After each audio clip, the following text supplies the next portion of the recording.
what to write about. Trying to figure out what it's all about. Existentialist, am I worth anything or just discount? I don't know. I don't know. I don't know. That was great sounds of Watson with Outside on WNHH LP 103.5 FM New Haven. Myself, Prestige, with my partner in crime, Long Island raised, Elm City made, EZ BlueZ is in the building. EZ BlueZ, you're better with introductions more than me. Who do we have with us today on Behind the Brand? Ladies and gentlemen, have you ever been downtown looking for a definitive yes? Was the blood moon ever just sitting there and following you? As you were going through the weeds to truly understand and tell me what you want me to do? Everything is fine. Understand that. Everything is fine. And today's guest is a phenomenal musician, someone who has stood up for women's rights, someone who has stood up for everybody's rights, someone who will continuously, from the gates of CBGBs to the very Wall Street Theater, this person will continue to kick down doors and allow people to celebrate who they truly are. I want you to put your hands together, not if you're driving. If you're driving, please keep your hands at 10 and 2. We don't need any accidents. But mentally, put your hands together for the amazing, the phenomenal, and someone who I've had the honor and privilege to play many stages with. Vicki F. is in the building. Welcome.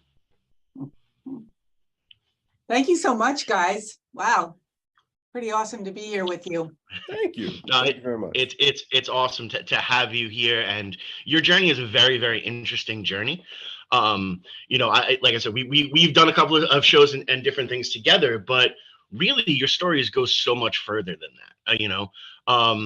You have actually had a full music career, while some of us are still kind of understanding what that really is. You have embraced it, but you've also moved forward in a lot of different avenues and a lot of different directions. I love when people are not one-dimensional, and you are definitely not a one-dimensional person, and that's one of the reasons why I wanted to have you on the show.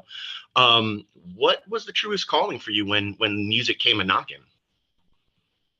Well, I've been playing the guitar since I'm a little kid, and to be honest, like my recent release of Downtown is really coming full circle, because when I was a kid, I used to listen to Petula Clark sing that song, and I would pretend sing it, in the kitchen. I got the garlic crusher out of the drawer, and I was like pretending I was a singer.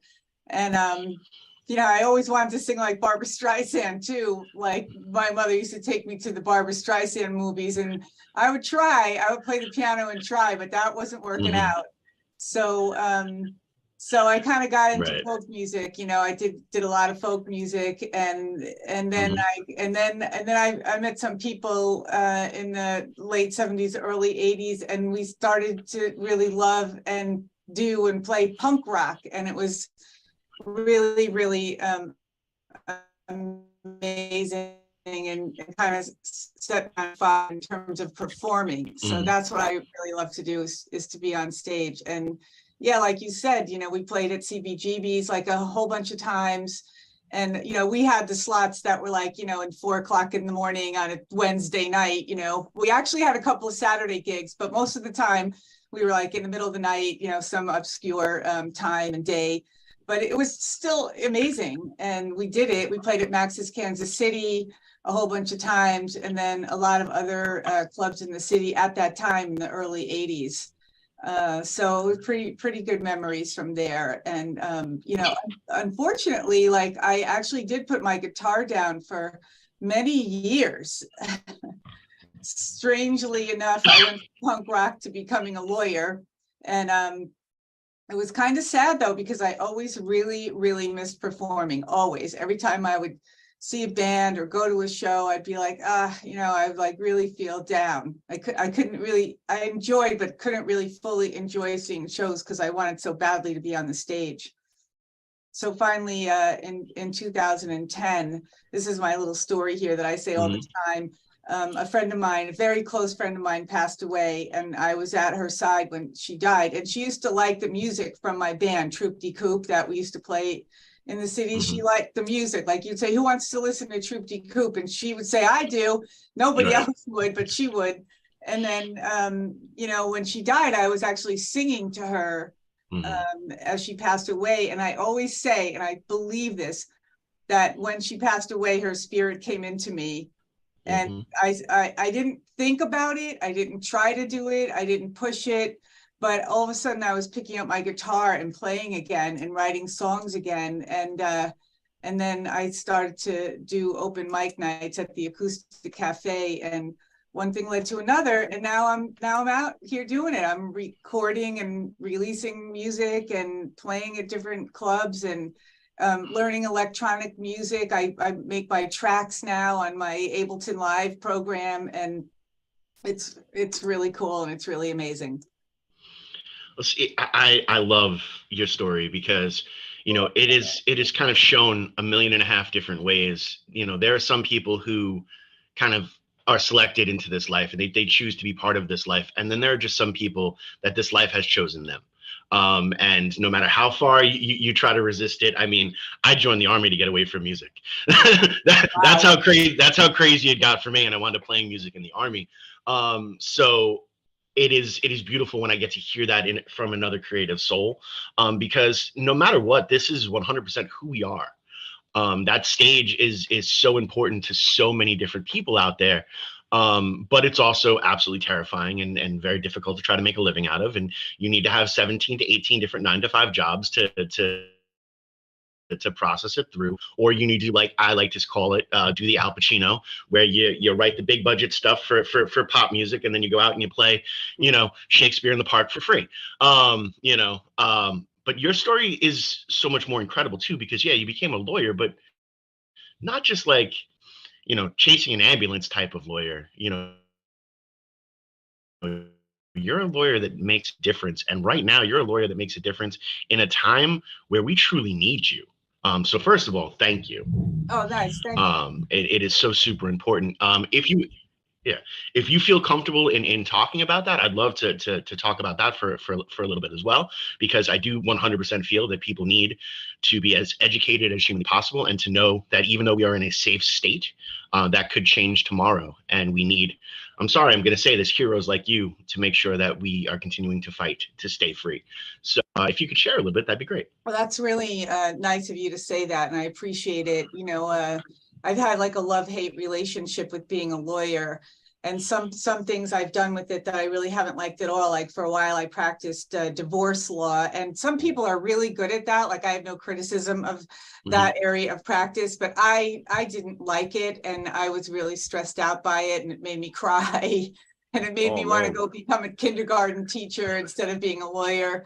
But, you know, I'm gay and I have a partner, and we have a couple of kids. We were kind of like pioneers because we had kids, like, you know, my first is 28 years old. So we did this way back when we didn't have a lot of rights and opportunities to be a safe, stable gay family.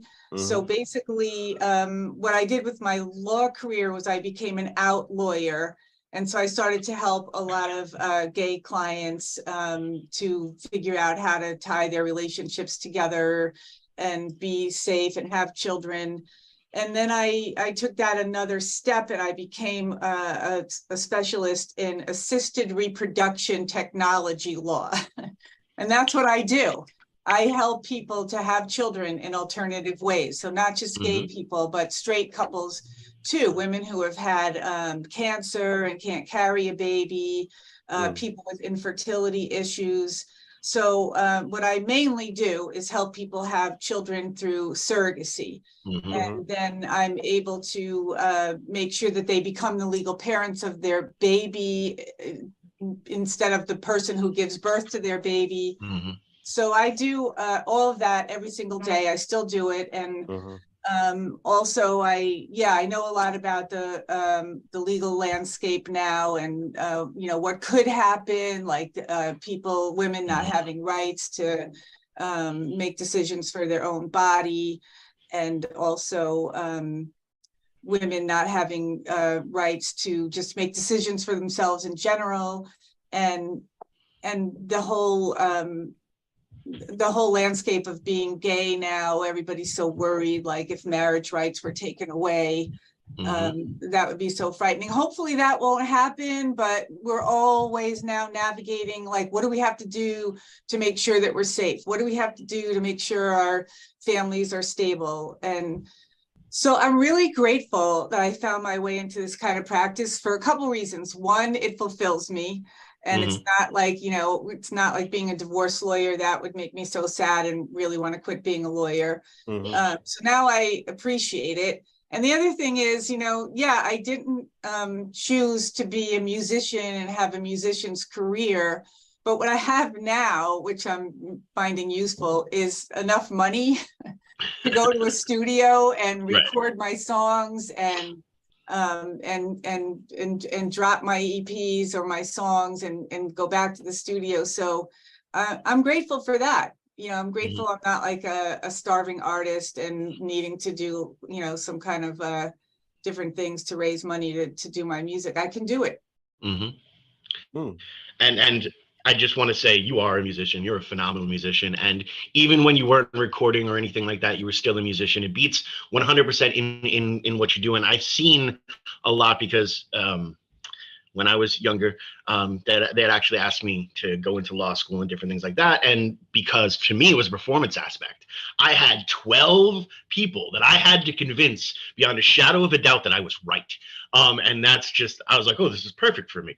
And then they looked at law school and I was like, this is not perfect for me. I don't want to do any of this. Can I just take the test?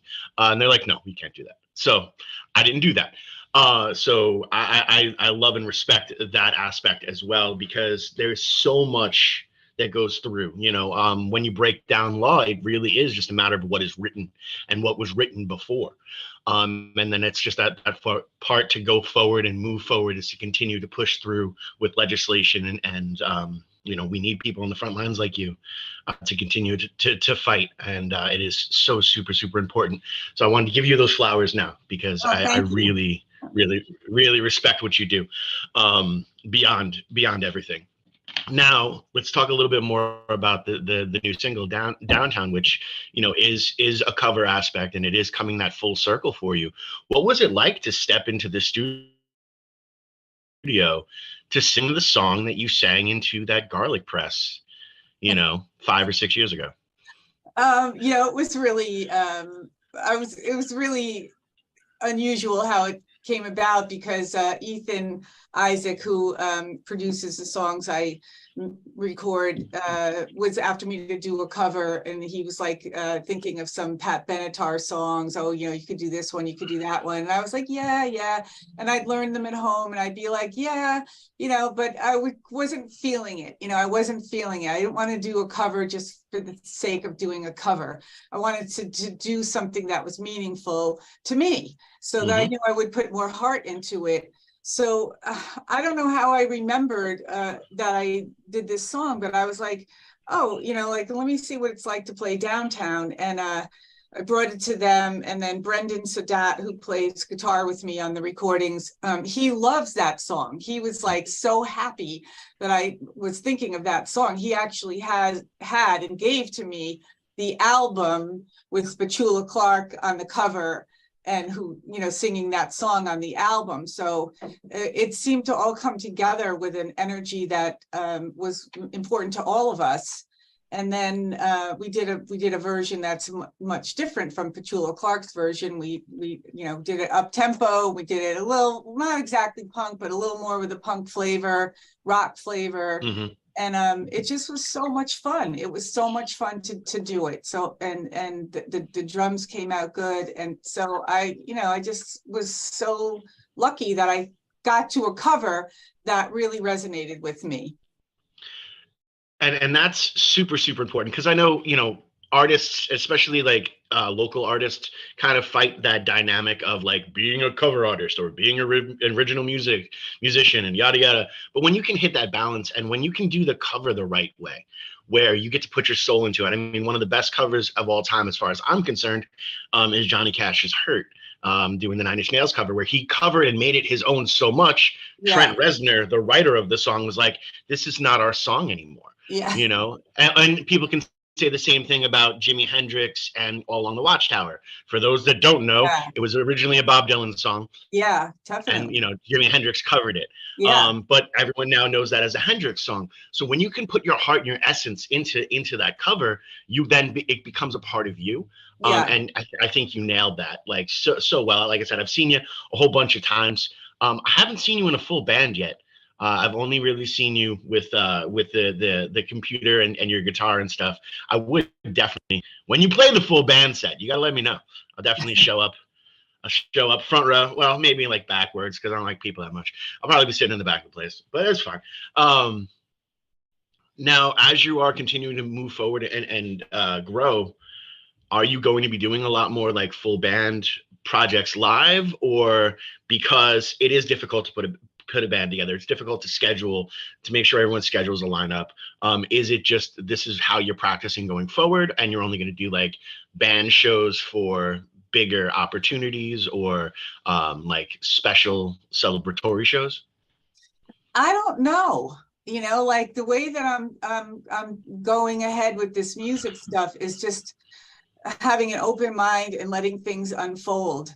And I did, before COVID, I was working with a band, Brendan, who played the guitar, and a drummer and a bass player. And we did do a couple of shows. We did one outdoor show at the Klein Auditorium, and then we did a show at Best Video with the band. And then COVID hit, and everything was, like not going on anymore. So it faded out. And then as I was sitting at home with COVID going on, I was working on electronic music.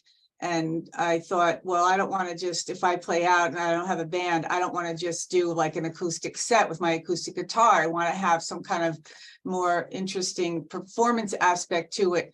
So I took some classes online with Berklee College of Music to learn Ableton Live.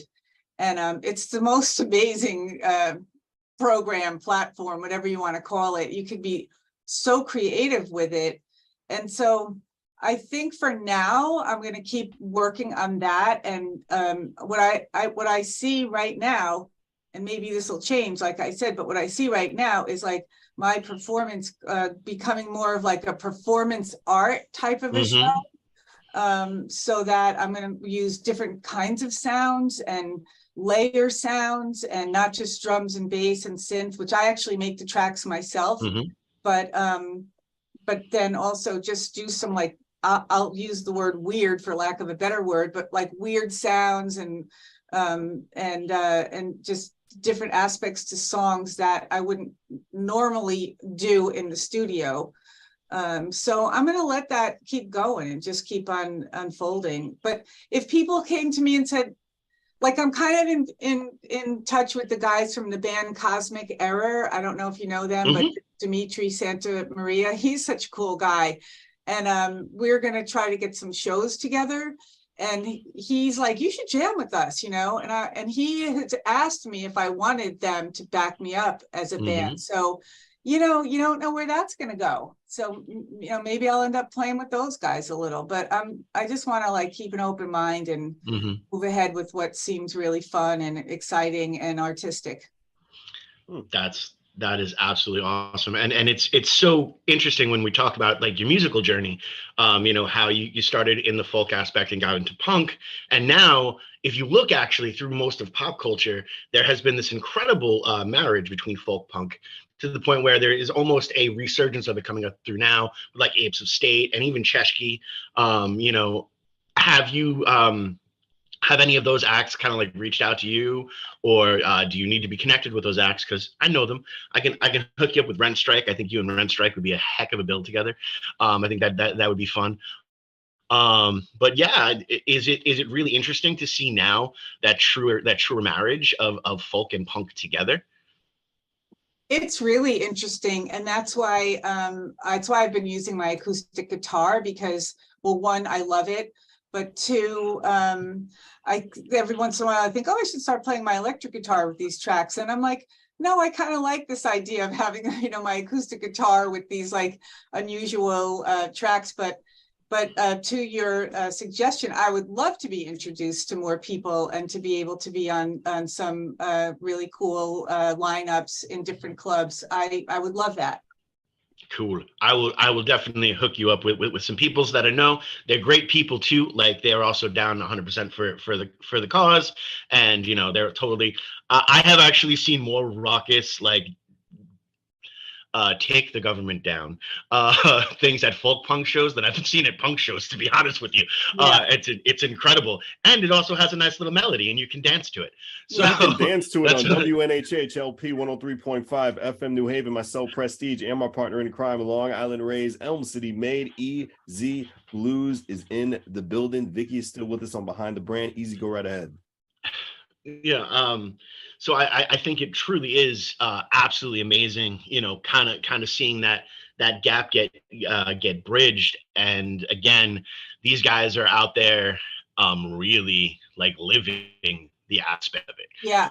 You know, and I think that's incredible. In fact, there's one band, Troll 2. They have a shirt. I saw Troll 2 and all I got was the urge to fight for women's reproductive rights, like a full paragraph of on the shirt. And it was the fact that everyone in the Supreme Court should be thrown out and criminal charges put against them. I was like, wow, all right, that's what I want to see on a t-shirt. You know, That's good. That's good. Yeah. Yeah. I have a couple of Ruth Bader Ginsburg t-shirts that I wear on stage, but I'm thinking of making a t-shirt and you're giving me some good ideas. well, and in case you are looking to make that t-shirt, we'll also try to connect you with our good friend at Virtual Merch Booth. Zero physical inventory. You can actually have a full website up and there's zero charge to you. We will talk about that off air though, but I definitely would love to help you out in that type. And then also you can like throw all these really cool designs. They can put it any color they want. You don't deal with shipping and handling. Like it's so much easier for us. That's awesome. Yeah. Yeah. You got to keep connected. I want to get some Oh, ideas yeah. from you. Yeah. Oh yeah, no, this is who I am, unfortunately.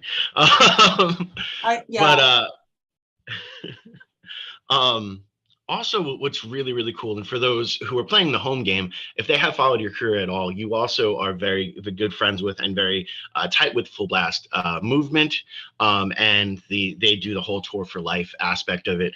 Now, again, you have your acoustic guitar, you have some interesting sounds. How do you really mash up with like playing, I don't know, with like Ghostface Killah? How is that bill like? Oh, I love Kenny Mercer and the work that he is doing is so phenomenal and I want to support it. Mental health being so crucial. I've had my own experiences, people in my life, myself, kids, whatever. But I thought about that. I'm like, well, why am I asking Kenny, if I can get on some of his lineups? But I've had such amazing experiences playing at his shows. So what happens to me when I go to those shows is, one, I love the atmosphere. I love the people. I'm very different from the crowd that comes to those shows. But the times that I've played at those shows, so he usually has me go first, so whatever, I'm cool with that. And then I go on the stage with my guitar and people are like, okay, what's going to go on here now?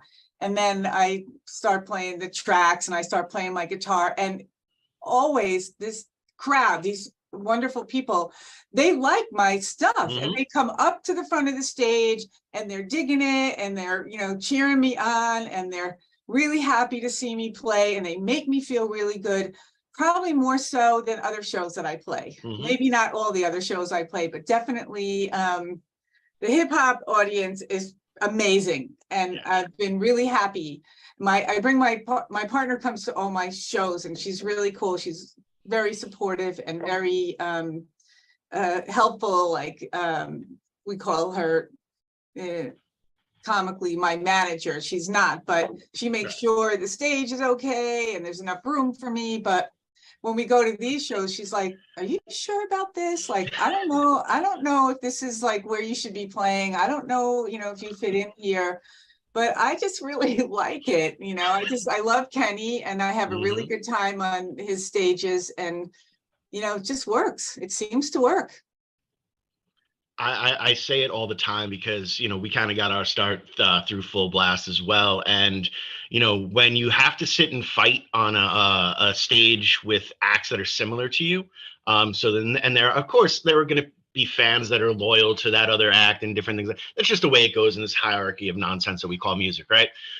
But when you go and you play a hip hop show, no matter what you do, they are just so super accepting. Like you know, we have that one song, Catching Feelings, and the first time we did it was at a hip hop show in Massachusetts for Kenny for Full Blast. And there's a line in there with another Russian roulette with a pregnancy test, another negative about a positive, another hate the girl and I love the kid. And one of the hip hop acts like stopped and looked at me and goes, "Oh, damn," and like gave me that shout out while that moment was happening. I'm on the floor with them. It was such a moment that, like, okay, people get it. People understand. This is what I need to go to move forward. And I don't know why, but it's difficult to kind of get those at like a typical rock show because people are there. Maybe you're just the soundtrack for them drinking, and that's fine too. But there's like, especially the Full Blast, there are people there to recognize who you are as a human. And to celebrate who you are as a human, no matter what style you play.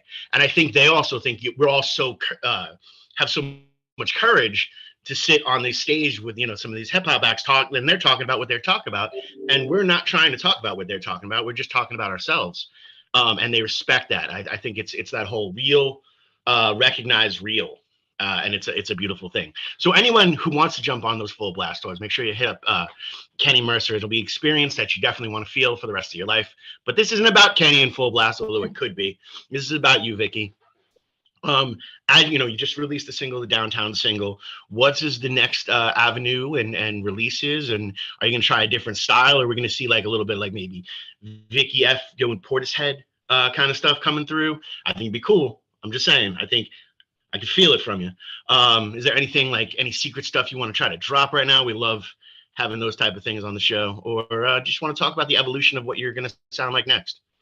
Well, I have another single coming out. I've been struggling a bit with whether or not I believe in God. Okay. And so I have this song that I wrote called "There Is a God." And that will be my next single coming out probably within a month. It's pretty much done. It just needs to be dropped. And then I have it's a little bit slower than some of my other stuff. And we have a guy playing pedal steel guitar on it, which sounds really pretty cool. So that's happening. And then I just went to the studio with, I call it my God series, with another song called "You Got This, God." That's one that I think we might do with my tracks, with the tracks I made for it. So that might be a little bit of a different sound than Right. I've been putting out recently. So we'll see, but that's kind of what I'm doing. Yep.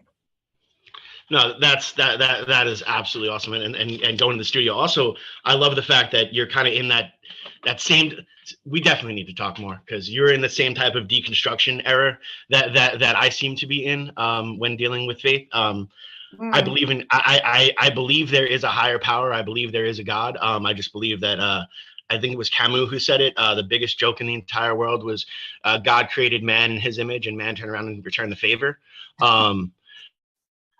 So, you know what I mean? And that's really that. Thank you. It might be Camus. I'm probably wrong. I'm horrible with that kind of stuff. I could tell you like the chord, but I couldn't really tell you who particularly wrote that aspect of it. So yeah, I love that fact, and I'm looking forward to hearing that those next because it also is very, very true to what is going on right now. I believe, you know, we are as a country kind of like in that teenage years because we're still like very young as a nation. So we're kind of still adolescents right now. And we're having that teenage rebellion right now. Yeah. And I think a lot of people are trying to swing it a certain way or swing it another way. And I think it is our job as the heralds of this world to, you know, see what's going on and put a melody behind it and then project it onto the hearts of everybody else. And I love that you do that. And I just, again, I'm going to give you flowers. Well, thanks. I mean, I'm worried about the earth. So the song I just mentioned, "You Got This, God," is really like a prayer for the earth. Right. And what my neighbor, we have deer in our neighborhood, and my partner feeds the deer, but the deer eat all the flowers. And my neighbor said, "Oh, I'm it's such a shame that God created the deer." And I said, "Well, maybe it's not so great that he created humans, or she created humans." And I don't know. I don't think he knew what to say to me about that, but we're raping the earth. What the line in my song is, "What's going on with all of us? Why do we consume so much?" And if we keep going at it, we're just going to pillage the earth, and it's going to burn up someday. And that's going to be that. Maybe not in our lifetimes, but for our, the legacy that we leave for our kids, or our kids, it's not going to be a good situation if we don't do something about it. No, it's definitely not. And it's so interesting because, from a pop culture standpoint, obviously we're seeing a lot of the resurgence of the apocalyptic type of movies that are coming through, that we saw a lot in the 80s when they were trying to hit us with the Red Scare and the nuclear scare to help direct us to where we are right now. Oh, yes, it's all secular and it was all a plan the whole time. Ha, ha, ha. This is where the internet usually cuts us out because they don't like me talking about this stuff, just so you know. But, and now we're starting to see that again. And it's very interesting because back when I was a ye teenager, my buddy and I would sit and we'd talk because you're philosophical the most as a teenager, right?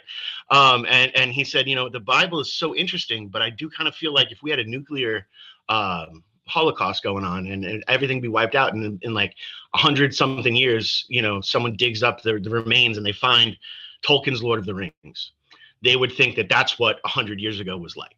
So maybe that's kind of what happened there. And now for everyone who wants to complain, feel free to email Preston because I don't care. We have to say what we have to say. We want exactly. I think we got to put the word out in whatever ways we can: music, performance, radio. I don't know who's going to listen, but hopefully some people will. Absolutely. They will. Absolutely. Exactly.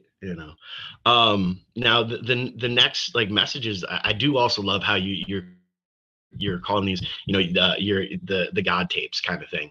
And maybe that's what you release it as when it's all said and done, almost like a Vicki F rock opera about deconstructionism. I'm down. I could sell that in a heartbeat. Yeah, definitely. I mean, I think I've got more in me, along those lines. And I'm writing a song now about hope, because the Center for Family Justice, they have they work with families and children and women who have been abused and domestic violence, and they have a vigil every year at the amphitheater in Bridgeport, and they asked me to do the closing song, so and to write a song and do the closing song. So I'm really excited about that, and we're starting already. I want to work on that song, or maybe write a few songs and pick the right one. And you mentioned a full band. I'm thinking maybe I should probably put together a few musicians and do it that way at that event. And what's really cool too is you can actually take some of those extra special sounds and bring them with a full band. I mean, yeah. When I saw Violent Femmes, their drummer was drumming on a barbecue grill. That was part of his drum kit, which I thought was absolutely amazing. When we can try to, it's great when we start to jump into the electronic aspect and we figure out how to make these weird sounds. But then when you can try to unpack them and figure out what sound would that be in actual reality, and how can I make this into a live thing? I think again, that's very, very. I'm going to mispronounce his name, but it's David Bryan of you. Very Talking Heads. Yeah. And I love that. I absolutely love that. Was that a big influence for you? Kind of Talking Heads, Blondie type of aspect? Although I do kind of feel like there's a lot more art rock in you than we know. Definitely art rock, I think, is how I would think about myself. And what I love the Talking Heads, we did see them play a lot of times, and I did like them. I think David Byrne is very creative, and I watched a lot of Patti Smith too. We saw her play a number of times. I like the whole idea of bringing together poetry and music, and poetry and a style of music. And I I'd like to think that my lyrics are like more poetry than like commercial songs, you know, or I mean, they're definitely not commercial songs, but I like to think of that, like the creative aspect of it, like you're saying, you know. Yeah. Mm. No, and it very much translates, you know, because, you know, it is, again, seeing you a couple times, you are a very cerebral writer. You know, you have those, I call them punchlines, but you have those lines that resound with people, and then you have those lines that they have to think about it a couple times. Like, I'm a big fan of like, oh, the person said this, and then like, wait a second, but they actually said this, and then and I think that's also why the hip hop crowd loves you so much, because that was really a genre built on that. Yeah. You know, so there's so many different textual layers in a lyric or in the way they put together a bar. You know, I think that they see that in you, and they absolutely love and respect that. I remember, Peter, was it Talib Kweli that we saw that started going into the telling how Paul McCartney was a lyricist, yes, it was. and they went into Eleanor concert, Rigby. I think it was back in 2017, 2016. We went. Yeah, you're right. And you know, the entire, you know, he would go a line of Eleanor Rigby, and he'd constantly go bars. Like each line, what was this incredible bar? So I love the fact that this is really where we're coming from now. Now music is so, you can be a little bit of this, a little bit of that, throw a little bit in there. You know, we are the jambalaya of awesomeness when you really are pushing that musical envelope. Is there a style that you would love to jump into, or is there a style that you will never jump into? Oh, I don't know if there's a style I would never jump into. You know, my son, he plays a guitar and sings, and he loves country music. And I never thought of myself as loving country music, but the songs that he chooses to listen to, I'm like, oh my God, that's such a nice song, you know? And then he goes, you know, Mom, like why I like country music is because the songs tell stories. I kind of love that. I kind of love the way he listens to things that way. I'm not a big fan of metal. My son opens me up a lot to different kinds of music because he listens to everything. Right. Metal, punk, country, jazz, oldies. I mean, he's really amazing. And so he's made me see that you can really open your mind and enjoy things or take to things that maybe you didn't think you would. So I probably won't ever play metal. Okay. But I'm definitely gonna keep exploring unusual sounds and electronic sounds. Nice. Now, are there any particular, you know, 2023 is coming to that point. We're about to come into the full drive aspect of playing live, you know, because it's getting nice out again. Are there any big shows that you're super looking forward to? Of my shows or other? Yeah, your shows. Let's start with your shows. This is an interview about you. You know.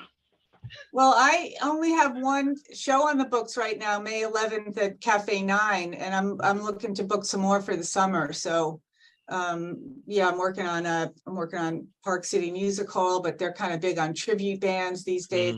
Right. I'm finding that the tribute bands are like becoming a plague, and but Suzanne, who operates the Wall Street Theater, she seems to like me, and she's been there 3 times. So I'm pretty sure I could get a couple of shows there. And Marisa of Trashing Violet and Dimitri of Cosmic Error, we're working on the bill with the 3 of us to see if we can promote that in some places.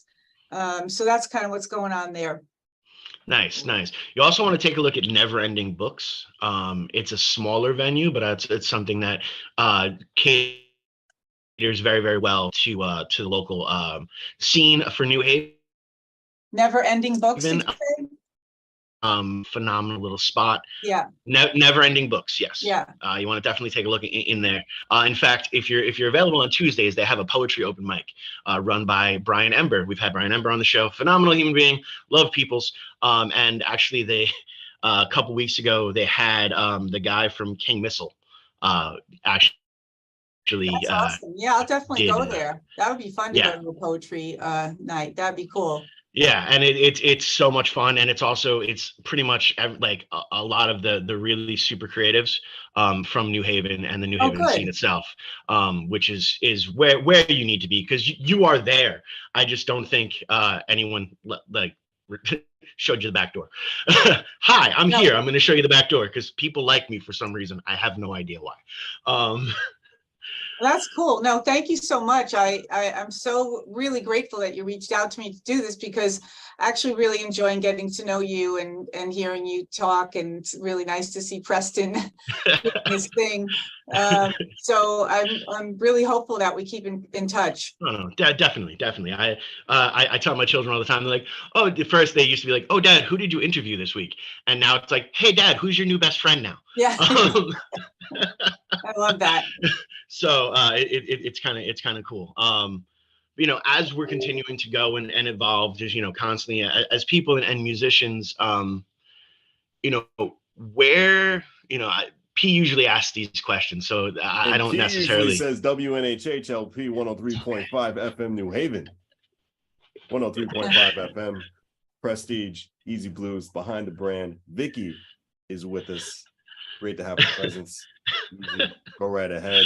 You're like Where- you're going back and You forth. do that I'm so happy to well. put you on there. Go ahead, Easy. Yeah, no, he's so smooth. He does He's so that. smooth. You do that so well, Pete. Yeah. Thank you. Really. Thank you very much. Yeah, You were having so much fun at that downtown video. Was it sunrise or sunset? I hope it wasn't sunrise. No, it was sunset. It was Yeah, so yeah, thank God. really great But if time. it was sunrise you were performing like that, I wouldn't even tell. You guys were like having so much fun in that That video. was really fun. Yeah, a shout Yeah. out to Factory Underground and Yeah.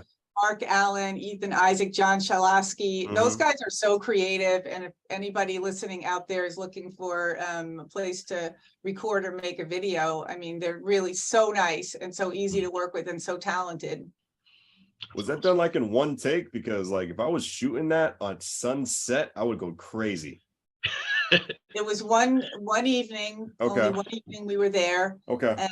and they did a lot of different takes of the song so All that right. they could choose from the different takes. And then we also had someone working a drone camera. Okay, that makes sense. We That got makes some sense. pretty That cool makes sense. shots from that. Yeah. Oh, cool. Cool. It was really great to see. So I was like multitasking. I was seeing you in the video having fun. I was learning all this great information about you. But Easy, I'm gonna let you continue. Have this good Oh time. no, that was awesome, because now we get to talk about that other avenue. What it's like trying to not only understand what you are sound wise, but now you're putting together the visuals, you're putting together, music videos and different things like that. We don't necessarily talk about that a lot with the artists that are on here, and I think this is a perfect time. What is it like? Do you let the directors or the people shooting the video come up with more of the actual concept and idea? Is this a conversation? Is it like free form jazz? What is your video process like? Well, that's why I love working with them, because they have really good ideas. They come up with the initial idea for the visual. But they also are very good to me, asking me all along the way, like, what do I like? What do I want to do? How do I like this? And it's pretty new to me doing videos, so I'm very deferential to them, but it's very much a good flow to the work, like with them. So I really have to say, I love working with them. They encourage me, and they let me be me, and I let them be them. This is not video, but Brendan, the guitar player, helps me to arrange songs, and he says that he really likes working with me because I allow him to be part of the song creating process. So I don't say, oh, play the lead this way.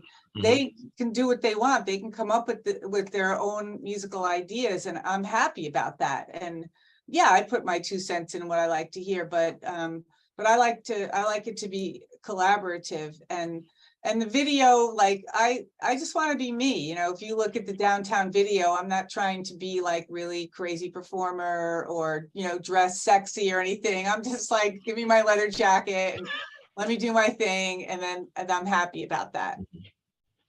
No, and that is by far the most important thing. Prestige and I have been doing the show for a long time, and we are both huge professional wrestling fans, and we have noticed that really The people that really do hit in the entertainment industry kind of follow that professional wrestling format, as per you are yourself, but you're just turned up to 11. And when you are yourself turned up to 11, there's some sort of magnetism there that draws people in. I say all the time, I believe it was Bob Dylan that said, if you're going to be an outlaw, you might as well be honest. And that's, why it's so important, that us as the creatives are giving that honest point of view of who we truly are. Yes, we could sit here and talk about things we've never had an experience with, but you're not necessarily going to feel it. And that is a perfect example of your story, really, because, everyone was asking you to do a cover, but you had to do the cover that you felt. Because you had to be true to who you are. As we're starting to wind down a little bit, what advice do you have for that generation coming up that want to say, do either or do both, take on the world legislative wise and also take on the world creative wise?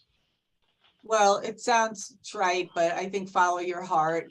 I would say, if I was talking to myself as a younger person, I would say, don't give up the music. Maybe you're going to be a lawyer because that's your road to having a gainful career, but don't give up the music. I feel like I lost a lot of time giving up the music. So stay true to who you are, and don't worry about getting old. Just, you can rock your face off into old age, which I'm going to do.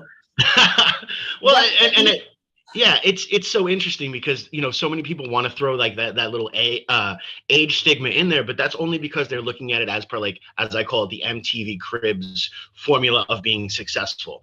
I know 1.5 million successful musicians that some people might never hear their songs, but they're out there and they're being 100% themselves, and they're able to make the money that's necessary, and they're happy. Yeah. John Lennon, and for all his foils, he did have this incredible thing where he talked about being in school, and the teacher asked him what he wanted to be when he grew up, and he said happy, and the teacher said, I don't think you understood the question.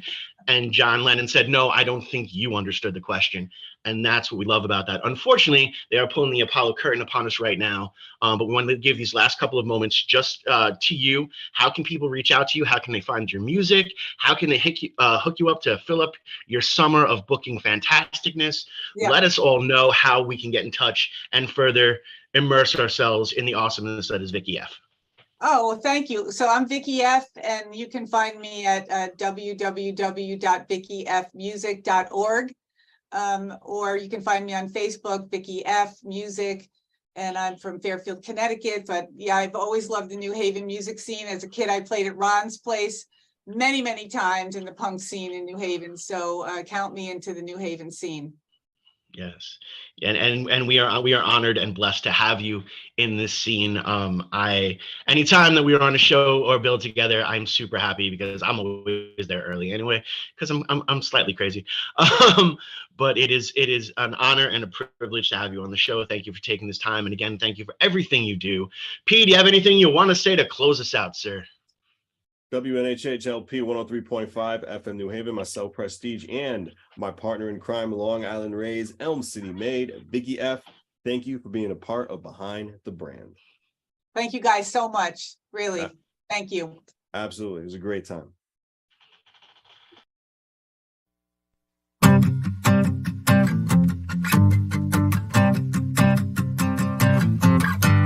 When you're alone and life is making you lonely, you can always go downtown. When you've got worries, all the noise and the hurry seems to help, I know. Downtown, just listen to the music of the traffic in